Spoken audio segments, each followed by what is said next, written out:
والجماعة جماعة الحق والهدى والسنة هم السلفيون.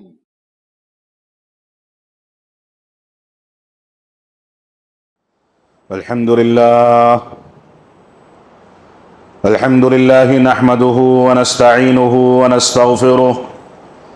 ونعوذ بالله من شرور أنفسنا ومن سيئات أعمالنا. من يهده الله فلا مضل له ومن يضلل فلا هادي له، وأشهد أن لا إله إلا الله وحده لا شريك له، وأشهد أن محمدا عبده ورسوله. أما بعد، فإن خير الحديث كتاب الله، وخير الهدي هدي محمد صلى الله عليه وسلم، وشر الأمور محدثاتها، وكل محدثة بدعة، وكل بدعة ضلالة، وكل ضلالة في النار. فأعوذ بالله السميع العليم من الشيطان الرجيم. بسم الله الرحمن الرحيم. لن ينال الله لحومها ولا دماؤها ولكن يناله التقوى منكم. محترم حاضرین کرام، بزرگان دین، نوجوانان ملت اسلامیہ اور خواتین اسلام، اللہ رب العالمین کے فضل و کرم سے اس نے ہم کو جو ایام نصیب فرمائے ہیں وہ ذی الحجہ کے ابتدائی 10 ایام، جس کے دوسرے دن میں ہم داخل ہو چکے ہیں، ان ایام کو رمضان المبارک کے آخری عشرے پر بھی فوقیت اور فضیلت دی گئی ہے۔ آخری عشرے کی 10 راتیں اور پورے سال میں یہ 10 دن رب کائنات نے فضیلت والے رکھے۔ رسول اکرم صلی اللہ علیہ وسلم کا فرمان ہے کہ رب کائنات کو ان 10 دنوں سے زیادہ پورے سال کے کسی بھی دن میں اعمال صالحہ زیادہ محبوب نہیں ہیں، لہذا ہماری ذمہ داری ہے کہ ان 10 ایام میں اپنا محاسبہ کریں۔ یہ وہ ایام ہیں جن کے بارے میں رب کائنات نے قسم کھائی ہے۔ یہ وہ ایام ہیں جن ایام کے 9 تاریخ کو رب کائنات نے یوم عرفہ رکھا۔ 10 تاریخ یعنی یوم النحر کو رب کائنات نے پورے سال میں سب سے زیادہ افضل دن قرار دیا، کیونکہ اس دن رب کائنات کی رضامندی کے لیے، اللہ رب العالمین کی خوشنودی کے لیے، اللہ رب العالمین کو راضی کرنے کے لیے مسلمان اللہ رب العالمین کی راہ میں جانوروں کو قربان کرتا ہے۔ یہ یوم النحر سب سے زیادہ افضل دن ہے۔ سورۃ الفجر میں رب کائنات نے ارشاد فرمایا، والفجر ولیال عشر والشفع والوتر، کی قسم ہے یوم النحر کے فجر کی نماز کی، ایسے ہی قسم ہے اس طاق دن کی یعنی یوم عرفہ کی۔ اور اللہ رب العالمین نے ان ایام کی قسم کھا کر کے قرآن مجید کی اس عظیم سورت کا نزول فرمایا۔ ان ایام کی قدر و منزلت کو سامنے رکھنا، ان سے بھرپور فائدہ اٹھانا، ان ایام میں اپنا محاسبہ کرنا، اور آنے والے دنوں میں جو قربانی کے ایام شروع ہونے والے ہیں اس کی مناسبت سے اپنے اندر تقوی اور پرہیزگاری پیدا کرنا، یہ مسلمانوں کی بنیادی ذمہ داری ہے۔ اللہ رب العالمین نے رمضان المبارک کے بارے میں واضح کر دیا کہ کتب علیکم الصیام کما کتب علی الذین من قبلکم لعلکم تتقون۔ اے لوگوں، تمہارے اوپر رمضان کے روزے ویسے ہی فرض کیے گئے جیسے ماضی کی امتوں پر فرض کیے گئے تھے، لعلکم تتقون، تاکہ رب کائنات کا تقوی اختیار کرنے والے بن جاؤ، اللہ رب العالمین سے ڈرنے لگو، رب کائنات کی خشیت اختیار کر لو۔ اور یہاں پر بھی رب کائنات نے واضح کر دیا، فرمایا لن ینال اللہ لحومها ولا دماؤها ولكن يناله التقوى منكم۔ اے لوگوں سنو، یہ جو جانور تم خریدتے ہو، یہ جانور خرید کر کے قربانی کرنے کی تیاریاں کرتے ہو، اللہ رب العالمین کو نہ اس جانور کا خون پہنچتا ہے نہ اس کا گوشت پہنچتا ہے، بلکہ تمہارا تقوی رب کائنات کی خشیت اور کس نیت سے تم اس جانور کی گردن پر چھری چلاتے ہو، یہ رب کائنات کو مطلوب ہے۔ تمہارے اندر اگر جانوروں کو خریدنے میں مقابلہ آرائی ہو جائے، ریاکاری ہو جائے، پیسے میں دکھاوا کرنے لگو، لوگوں کے سامنے ریاکاری کے لیے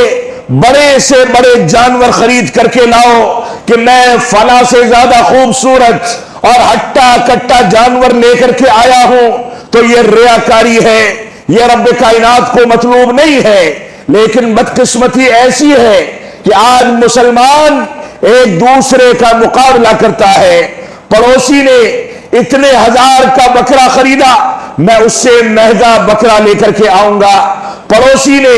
اتنی قیمت کا جانور خریدا ہے، میں اس سے زیادہ قیمت کا جانور لے کر کے آؤں گا۔ یہ مقابلہ آرائی کا دور ہے، اور مقابلہ یہاں تک پہنچ جاتا ہے کہ فلمی دنیا کے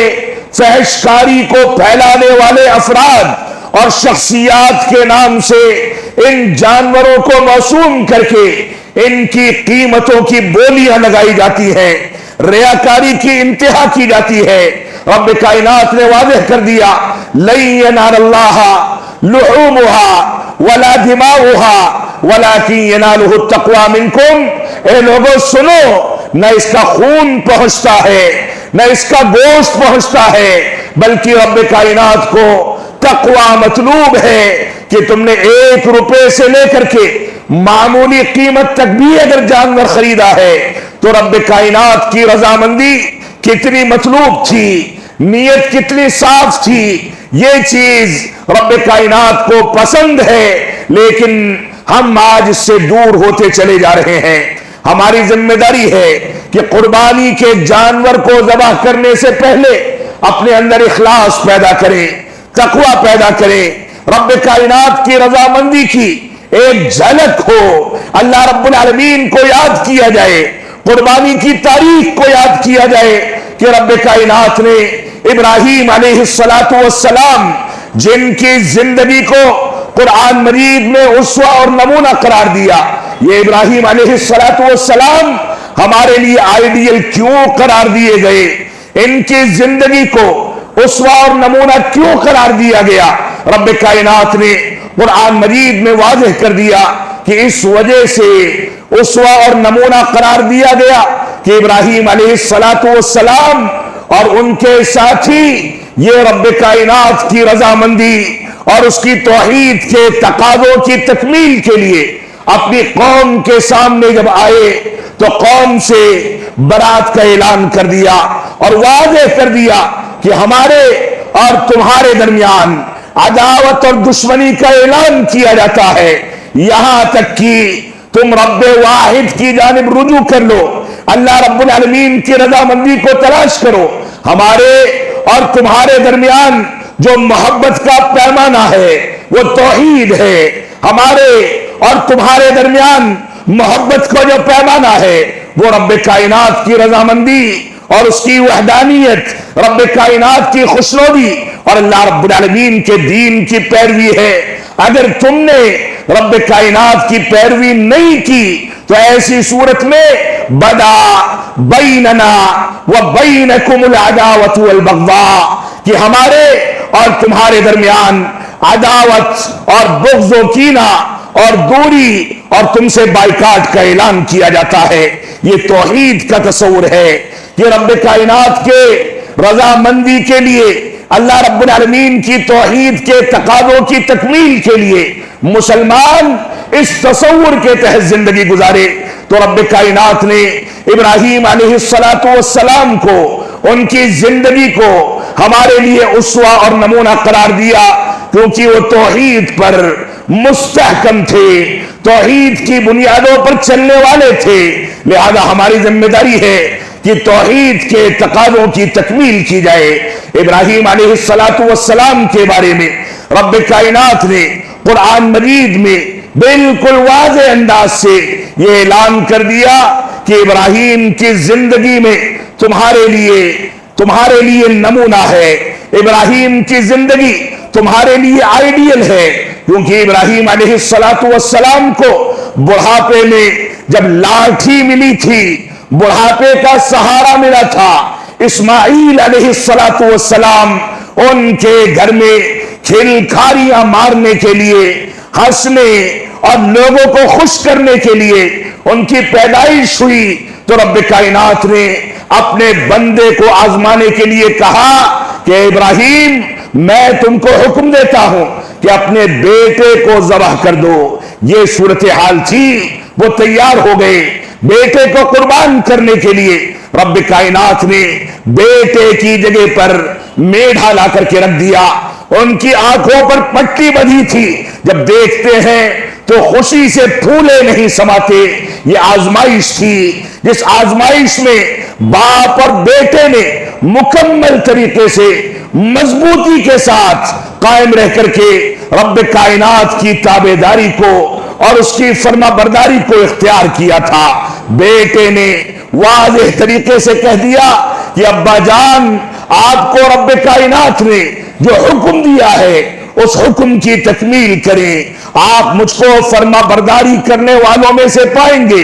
یہ قربانی کا، ایثار کا تصور ہے۔ آج ہماری ذمہ داری ہے کہ قربانی اور ایثار کے اس تصور کو سامنے رکھ کر کے اللہ رب العالمین کی جانب رجوع کیا جائے، یہ دیکھا جائے، اس بات کا جائزہ لیا جائے کہ ہم کتنے پانی میں ہیں، ہم دینی اور دین کی اصطلاحات اور دین کے تقاضوں کے بارے میں کس حد تک عمل پیرا ہے، ہم جائزہ لیں، اپنا دراسہ کریں، اپنی گریبان میں جھانک کر کے غور و تدبر کریں کہ ہم کس حد تک رب کائنات کے تابعدار ہیں، توحید کے تقاضوں کی کتنی تکمیل کرتے ہیں۔ یہ ایثار و قربانی کا پیغام ہم سے بار بار یہ مطالبہ کرتا ہے کہ اے مسلمانوں، اپنی توحید کا جائزہ لے لو، اے مسلمانوں اتباع رسول کا جائزہ لے لو۔ جب توحید کا جائزہ لوگے تو ابراہیم کی مثالیں تمہارے سامنے ہوں گی، جب توحید کا جائزہ لوگے تو رسول اکرم جناب محمد الرسول اللہ صلی اللہ علیہ وسلم، ان کو بھی قرآن مجید میں اسوہ اور نمونہ قرار دیا گیا۔ ان کی زندگی، ان کی قربانیاں، ان کی آزمائشیں، ان کی تکلیفیں، ساری زندگی کا پورا خاکہ جس کے نتیجے میں آپ لہو لہان کیے گئے، اسی توحید کے تقاضوں کی تکمیل کے لیے آپ کے اوپر پتھر برسائے گئے، لیکن آپ ثابت قدمی کے ساتھ جمے رہے۔ اسی قربانی کے نتیجے میں رسول اکرم صلی اللہ علیہ وسلم کا بائیکاٹ کیا گیا، آپ کو ہجرت کرنے پر مجبور کیا گیا، آپ کے اوپر پتھر برسائے گئے، آپ کو قتل کرنے کی سازشیں کی گئیں، آپ کے ساتھیوں کے پیروں میں بیڑیاں ڈال کر کے مکہ کی چٹانوں پر اور گند ریت پر ان لوگوں کو گھسیٹا گیا۔ آل یاسر نے عاجز آ کر کے صبر و تحمل کا مکمل پیمانہ پیش کیا، نتیجے میں رسول اکرم صلی اللہ علیہ وسلم نے جنت کا وعدہ فرمایا۔ یہ توحید تھی، جس توحید کے تقاضوں کی تکمیل کے نتیجے میں ہمارے اسلاف نے ساری قربانیاں پیش کر کے ساری تکلیفیں برداشت کر لی۔ آج ایثار کا یہ جذبہ ہم سے یہ تقاضا کرتا ہے کہ ہم اپنی توحید کا جائزہ لیں، جس توحید پر ہم عمل پیرا ہیں، کیا وہ توحید عبادت ہے؟ کہیں ایسا تو نہیں کہ توحید کی غلط شرح و تفسیر کے نتیجے میں ہم توحید عبادت کے تقاضوں کو کنارے کر کے توحید حاکمیت کی جانب نکل کر کے توحید کی غلط تعبیر پیش کرتے ہیں۔ ہماری ذمہ داری ہے کہ ہم اپنے اندر منہج سلف کی غیرت پیدا کر کے دنیا کا سامنا کریں۔ ہماری ذمہ داری ہے کہ ہم قرآن و سنت کے مطابق زندگی کو ڈھالیں، جب برائی کو ہوتا ہوا دیکھیں تو برائی کو برا کہیں، اچھائی کو اچھا کہیں۔ ہماری ذمہ داری ہے کہ ایثار و قربانی کا دین کے تعلق سے مکمل جذبہ اپنے اندر پیدا کیا جائے، قرآن و سنت کی مکمل پیروی کی جائے۔ آپ دیکھیں کہ ایثار و قربانی کا کیا وہ جذبہ ہمارے اندر موجود ہے جس جذبے کے نتیجے میں ہم اپنی زندگی میں 5 وقتہ نمازوں کی پابندی مسجدوں میں آ کر کے باجماعت ادا کرتے ہیں یا نہیں کرتے؟ آپ جائزہ لیں کہ ایثار و قربانی کا کیا وہ جذبہ ہمارے اندر موجود ہے کہ ہمارا چہرہ مہرہ، ہمارا لباس، ہمارا رہن سہن اسلامی طریقوں کے مطابق پایا جاتا ہے؟ آپ ایثار و قربانی کے جذبے کا جائزہ لے کر کے اس بات کا جائزہ لیں کہ کیا آپ اتباع رسول کے باب میں کھڑے طریقے سے اترتے ہیں یا تقلید شخصی کی جانب نکل کر کے آپ اپنے اعمال کو ضائع کرتے ہیں؟ آپ کی ذمہ داری ہے کہ آپ ان 10 ایام میں اپنا جائزہ لیں، اپنی گریبان میں جھانکیں، قرآن و سنت کی جانب رجوع کریں، رب کائنات کے آگے روئیں اور گڑ گڑائیں، سجدہ اور رکوع کر کے رب کائنات سے بھیک مانگیں کہ رب کائنات ہم کو پورے سال توحید پر قائم رہنے کی توفیق عطا فرما، ہم کو توحید عبادت کو سمجھنے کی توفیق عطا فرما، ہم کو توحید حاکمیت سے برات کا اعلان کرنے کی توفیق عطا فرما۔ رب کائنات سے دعا کریں کہ رب کائنات ہمارے اندر اطاعت رسول کا جذبہ عطا فرما، تقلید شخصی سے توبہ کرنے کی توفیق عطا فرما۔ یہ جائزہ لینے اور احتساب کرنے کے ایام ہیں کہ ہم ایثار و قربانی کے تحت اس بات کا جائزہ لیں کہ کیا ہماری زندگی ایسی گزر رہی ہے کہ آنکھیں مدھنے کے بعد جب ہمارے اپنے سگے بچے بچیاں، ہمارے سگے رشتہ دار کندھا دے کر کے، غسل دے کر کے ہم نہ بول سکیں گے، نہ ہاتھ اٹھا سکیں گے، نہ حرکت کر سکیں گے، اس حالت میں جب ہم بے سدھ پڑے ہوں گے ہمارے رشتہ دار اٹھا کر کے منو مٹی نیچے دفن کر دیں گے، تو کیا ہم نے منو مٹی نیچے دفن ہونے کے بعد جو کالی کوٹھری ملنے والی ہے، ایک ایسا کمرہ ملنے والا ہے جس میں انسان بمشکل بیٹھ سکتا ہے، کھڑا تو ہو ہی نہیں سکتا، چل تو نہیں سکتا،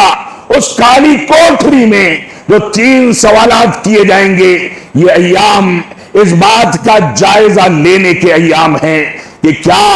ہم نے ان 3 سوالات کے جواب کی تیاری کی ہے یا نہیں کی ہے۔ معاف فرمائیں گے، یہ 3 سوالات توحید کے علاوہ، عقائد کے علاوہ، بنیادوں کے علاوہ کسی دوسری چیز کے بارے میں نہیں ہوں گے، لیکن ان 3 سوالات کی تیاری کے لیے ہم کو پوری زندگی کی اصلاح کرنی ہوگی۔ پہلا سوال ہوگا، تمہارا رب کون ہے؟ اگر رب کے بارے میں آپ نے توحید عبادت کے حقوق ادا کیے ہوں گے، توحید عبادت کے مطابق چل کر کے اس کے تقاضوں کی تکمیل کی ہوگی، تو اس کا جواب دینے میں آپ کامیاب ہو سکیں گے۔ آپ کے دین کے بارے میں سوال ہوگا، یہ وہی دین ہوگا جو دین صحابہ کرام سے ماخوذ ہے، یہ وہی دین ہوگا جو سنت رسول سے ثابت ہے، یہ وہی دین ہوگا جو قرآن و سنت اور منہج سلف کے اندر موجود ہے۔ یہ اس دین کے بارے میں سوال نہیں کیا جائے گا جو دین ہم نے من مانی طریقے سے اپنی عقلوں کے ذریعے اپنے امام کی تقلید کے نتیجے میں حاصل کر کے اس کے اوپر عمل کر لیا۔ اللہ کی قسم، اگر ایک شخص رات بھر تہجد پڑھتا ہے، تلاوت کلام پاک کا اہتمام کرتا ہے، ساری کی ساری قربانیاں دیتا ہے، صدقات و خیرات کرتا ہے، لوگوں کا مسیحا بن کر کے زندگی گزارتا ہے، لیکن اگر اتباع رسول کے مطابق اس نے زندگی نہیں گزاری تو رسول اکرم صلی اللہ علیہ وسلم کا فرمان ہے، من عمل عملا لیس علیہ امرنا فہو رد، جس نے کوئی کام کیا اس کام کے اوپر ہماری دلیل اور ہمارا حکم موجود نہیں ہے تو وہ عمل کتنا بھی عظمت اختیار کر لے، کتنا بھی بڑا ہو جائے، مردود ہے، ناقابل قبول ہے۔ لہذا ہماری ذمہ داری ہے کہ ہم قبر کے 3 سوالوں کے لیے ان مبارک ایام میں اپنے آپ کو تیار کریں۔ رب کائنات پر ایمان کے تقاضے کیا ہے، اس کا صحیح مفہوم کیا ہے، یہ علماء حق آپ کے سامنے واضح کریں، ان کی رہنمائی میں آپ ان چیزوں کو اپنائیں۔ رب کائنات پر ایمان لانے کے تقاضوں کے بارے میں کوتاہی، سستی، کاہلی اور غفلت سے توبہ کی جائے اور دوری اختیار کی جائے، یہ اس کا بنیادی تقاضا ہے۔ اسی طریقے سے دین کے بارے میں جو سوال کیا جائے گا، اس سوال کے صحیح جواب اور جواب میں ثابت قدمی کے لیے ایک بنیادی تقاضا یہ ہے کہ آپ دین وہی اختیار کریں جو دین قرآن و سنت اور صحابہ کرام کے طریقے کے اندر موجود ہے۔ علامہ ابن تیمیہ رحمۃ اللہ علیہ، شیخ الاسلام علامہ ابن تیمیہ رحمۃ اللہ علیہ فرماتے ہیں کہ اہل سنت والجماعت کا مذہب یہ قدیم مذہب ہے، یہ پرانا مذہب اور پرانا مسلک ہے۔ رب کائنات نے اس کی تکمیل امام ابو حنیفہ رحمۃ اللہ علیہ، امام مالک، امام شافعی، امام احمد بن حنبل رحمہم اللہ، ان سب کی تخلیق سے کہیں زیادہ پہلے اس دین کی تکمیل کر دی تھی، کیونکہ یہ دین وہی دین ہے جس کو صحابہ کرام نے اپنے نبی سے حاصل کیا تھا۔ یہ صحابہ کرام وہ شخصیات تھی جو پھٹے پرانے اور پیبند لگے کپڑے پہن لیتے تھے۔ یہ صحابہ کرام وہ شخصیات تھیں جن کے گھروں میں چولہا نہیں جلتا تھا۔ یہ صحابہ کرام وہ شخصیات تھیں جن کے گھروں میں فاقہ کشی ہوتی تھی، ایک مہینہ گزرتا تھا، دوسرا مہینہ گزرتا تھا، تیسرا مہینہ گزرتا تھا، گھر میں چولہا نہیں جلتا تھا، کھجور اور پانی پر گزارا کرتے تھے۔ یہ صحابہ کرام وہ مبارک شخصیات تھیں جو بھوک کے نتیجے میں اپنے پیٹ پر پتھر باندھ لیا کرتے تھے، لیکن منہ میں حرام کا لقمہ چلا جائے اس بات کو گوارا نہیں کرتے تھے۔ یہی وجہ ہے کہ رب کائنات نے ان سے رضامندی کا اعلان کر دیا۔ یہی اسباب ہیں کہ رب کائنات نے ان کے بارے میں رسول اکرم صلی اللہ علیہ وسلم کو حکم دیا کہ آپ ان سے اپنے معاملات میں رائے مشورہ کیا کریں۔ ان لوگوں کے ایمان کو ہمارے لیے پیمانہ اور اسوہ قرار دیا گیا۔ یہ صحابہ کرام تھے، ان صحابہ کرام کے ذریعے جو دین ہم تک پہنچا، اسی دین کے بارے میں قبر کے اندر سوال کیا جائے گا۔ لہذا صحابہ کرام کا اسوہ ہمارے سامنے ہونا چاہیے۔ بے شمار اسلاف امت اور علماء کرام نے اس بات کا تذکرہ کیا ہے کہ لوگوں سنو، صحابہ کرام نے جس طریقے پر عبادات کو انجام دیا، اسی طریقے پر عبادات کو انجام دو، کیونکہ اس کے علاوہ کوئی بھی طریقہ رب کائنات کو قابل قبول نہیں ہے، وہ مردود ہے۔ لہذا دین کے بارے میں جو سوال کیا جائے گا، اس کے جواب میں ثابت قدمی چاہتے ہیں تو آپ رجوع کریں 1450 سال پہلے کے دور میں،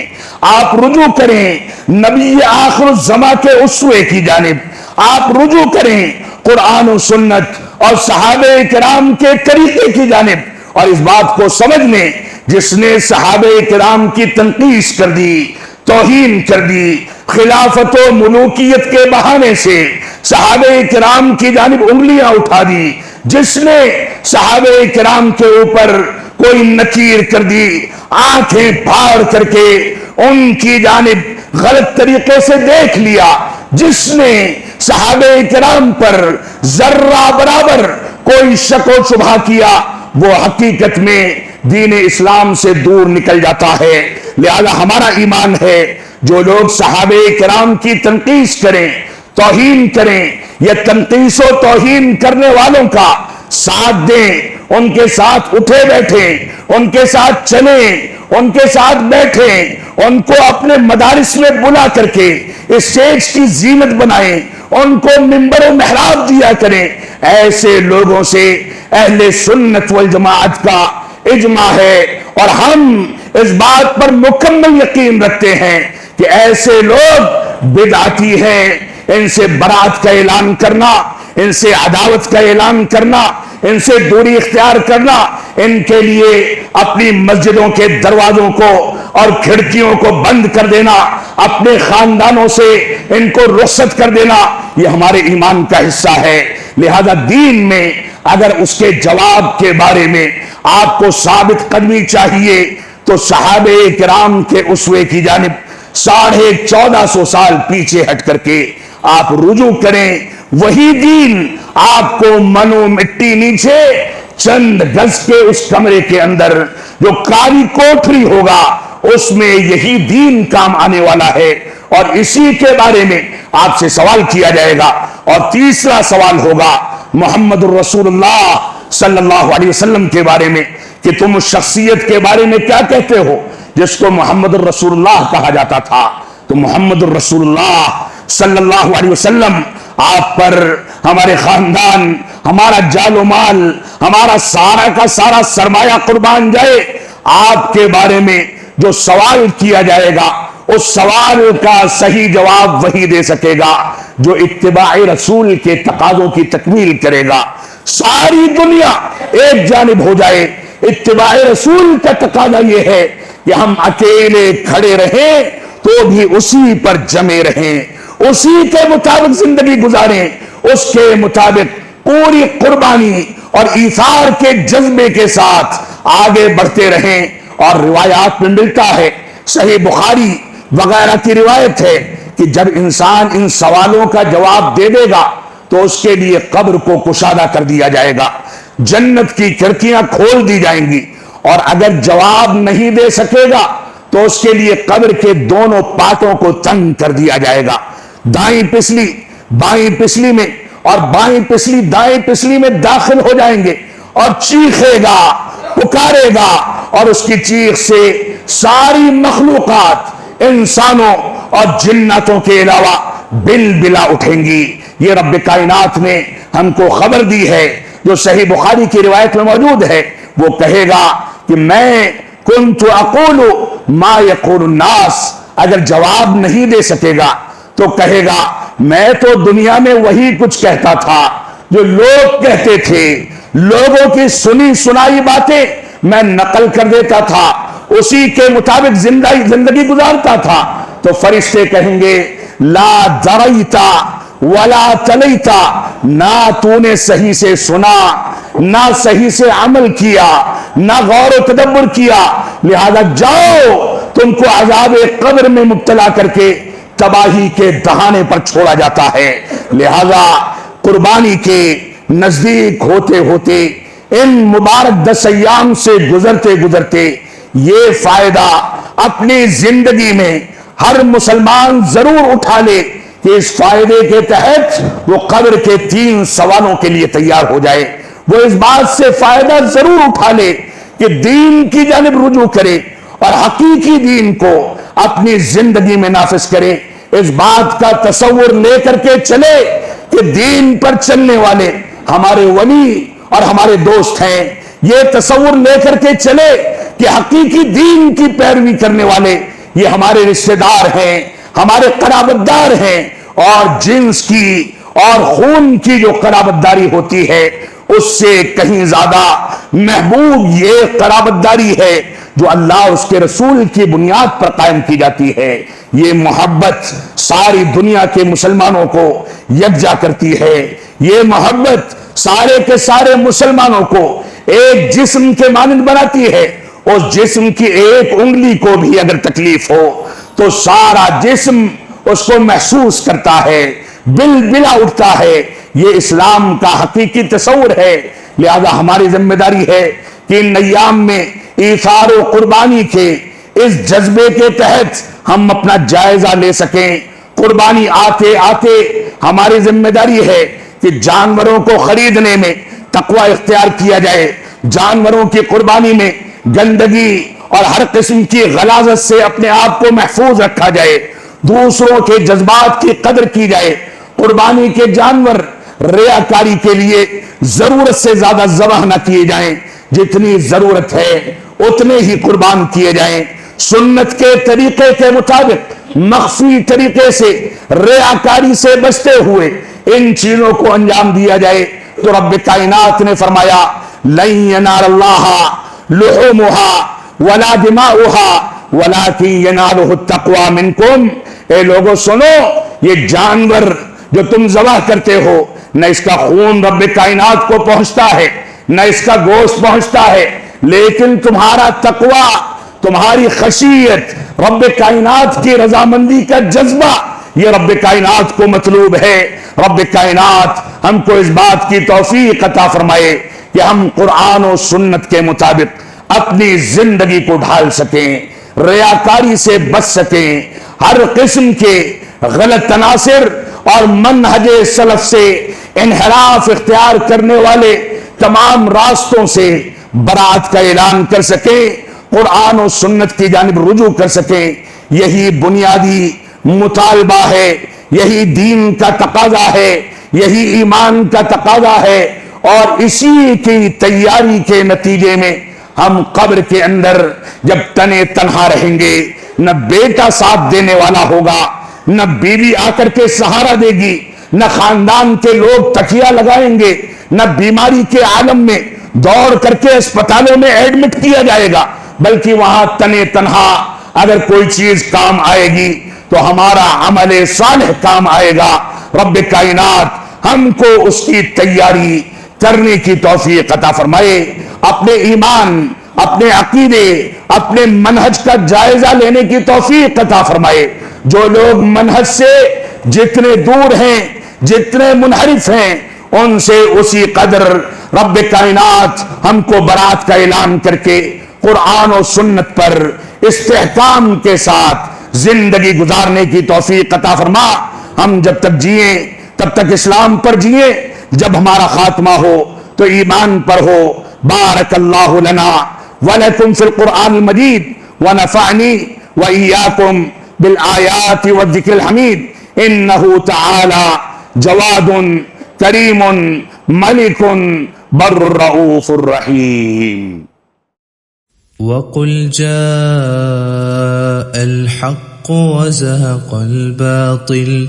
إِنَّ الْبَاطِلَ كَانَ زَهُوقًا.